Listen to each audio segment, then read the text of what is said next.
Hi, it's David again, and we're here to talk all about the Autark Tourbillon range today. The Autark Tourbillon is a grade 5 titanium watch with an integrated bracelet. That bracelet features our HMAC Clasp, that's our 10mm adjustment clasp. We'll also discuss how to make those adjustments as well later in this video.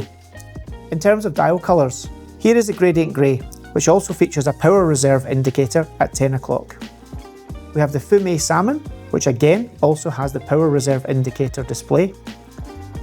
Two models that do not feature the power reserve indicator is the Sunray Black and the latest colourway iteration, that being Galactic Blue. All these watches feature a grade 5 titanium case and integrated bracelet along with the clasp. Today we're going to talk through how to get the watch up and running, how to apply power to the movement, how to set the time, and of course how to make adjustments on the bracelet. Before we do that, let's run through some of the specifications of the watch. First things first, as I mentioned previously, some dials have power reserve, some do not. So let's compare them. With the power reserve, it indicates the degree of wind of the mainspring, up to of course the 72-hour power reserve. The 72-hour power reserve is the maximum power reserve of our K-TMR Micro-Rotor Tourbillon calibre.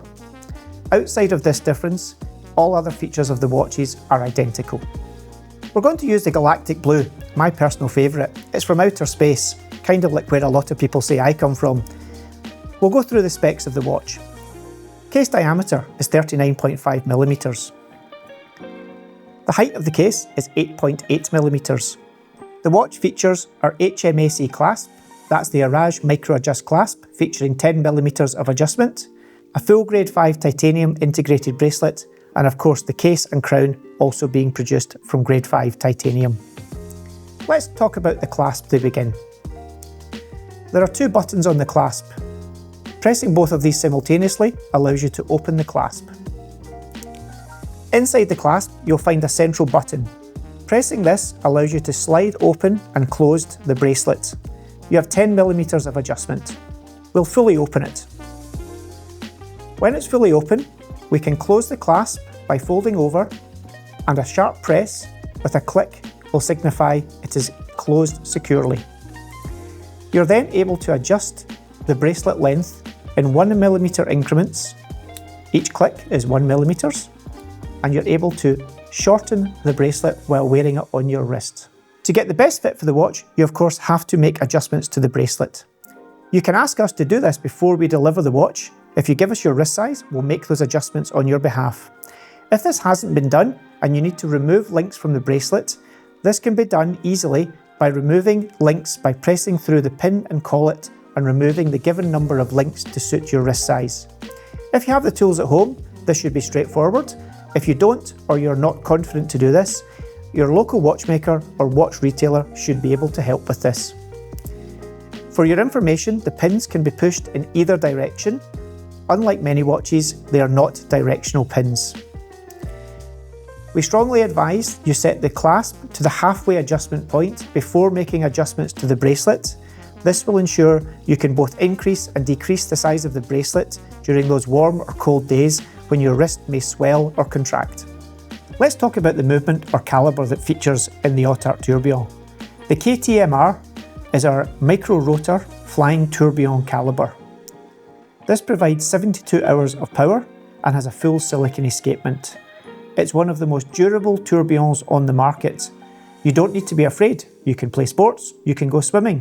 The 100 metres of water resistance in the watch also ensures you're safe on the beach or in the pool. Let's now focus on getting the watch up and running, applying power to the mainspring, and of course getting the time set accurately. If the watch hasn't been worn for a period of time, it may have been on your watch box or in the bedside drawer. You should be wearing your watch more often, you know. The tourbillon may have stopped running. We must of course now apply some power by hand to ensure the mainspring has enough wind to get the watch up and running. To do so, the crown must be in the neutral or position 0, which is against the case. Once it's in this position, we start to wind the watch clockwise on the crown in order to apply power to the mainspring. You may have to wind the crown around 20, 30 or 40 times in order to see things start. As you noticed here, the tourbillon suddenly has come to life. If, after a number of winds, you still find the tourbillon cage is not running, a gentle shake of the watch from side to side is usually sufficient to allow the watch to kick itself into life. Make sure you give it plenty of winds. Of course, once you're wearing it, you don't need to worry so much. The micro rotor will start to move as you wear the watch on the wrist. 1 hour of wear will add approximately 8 hours of power to the watch. Therefore, if you've worn it for most of the day, your watch should be fully wound. As you can see now, the tourbillon is spinning. If you look super closely, you'll notice there are 3 screws.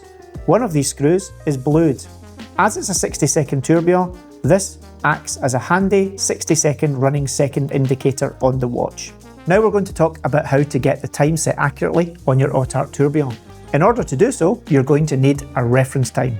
As if by magic, we have a reference time. There's lots of apps available for your phone. There are also many websites. As long as you have hours, minutes and seconds, that's all you need to get your watch set accurately. On the watch, we use the crown to set the time. Position 1 is where it needs to be to allow you to make the adjustments. From the neutral or 0 position, pull the crown away from the watch to position 1. This will now allow us to make the settings. As you can see, it's coming up for 15 minutes past 12. We use the crown to adjust the hands to the correct time. In this case, 15 minutes past 12. We then need to wait on the countdown to 0 seconds before we return the crown to 0. We're now 10 seconds to go before we have to press in the crown. And we've now returned the crown to position 0 with the watch at the correct time. This of course means you're now all set to go. All you need to do now is get the watch on your wrist, make the adjustments of course with our micro adjust clasp, and enjoy your day. That should hopefully help you get your Autark Tourbillon wound up, running and the time set accurately, and we've given you a bit of an overview of how to make adjustments to the bracelet and the clasp. If you have any comments, please leave them below. If you have any bigger questions, you can always drop us an email, lostintime@horage.com. Thanks for watching and we'll see you again soon.